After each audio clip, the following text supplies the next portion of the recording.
We just began shaping it just a few minutes ago. The tees have been shaped, but now on this side of the ravine, the green, we've already removed the existing grass.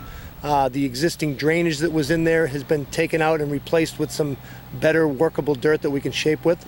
And now what we'll do is we'll shape the green per the architect's plan and get it ready for them to come and look at. And so that we might take another, we just began, so it would probably take another 8-10 hours. We should have the green pretty much shaped, ready for the architect to look at. On the new green, they want to really accentuate this Sunday pin over the bunker on the left-hand side. And the area has three distinct, even though it's one green, it has three distinct areas inside that green. So that's what we'll basically work on.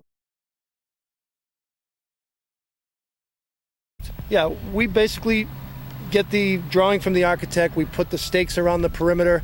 If it's a real complicated green with a lot of movement on the interior of the green, we'll put some stakes in the interior to identify the transition areas. Those stakes will most likely get knocked out during the shaping because there's just not enough room to work. But it gives the shaper an idea of what he needs to do to get the green close. Because when we shape a green, the bulldozer is just the first part of it.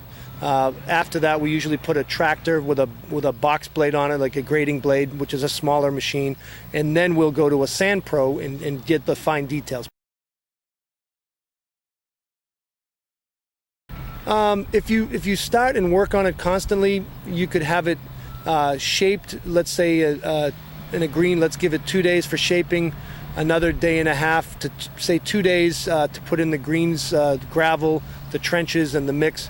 You're probably looking at 4 to 5 days from the time we begin to the time we've got sand on the green. And then, of course, you need to work the sand and get it the way the architect wants and then grass it. So, in all told, you probably, about 5 days you can get it done.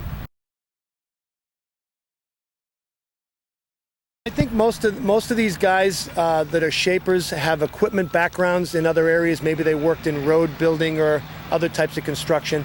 And I think, being a shaper, it allows some of these guys to let their creative side come out a little bit. Even though they get a plan from the architect, a lot of architects give them the freedom to shape things, they have a little bit of license to shape things the way they kind of see it and they envision it.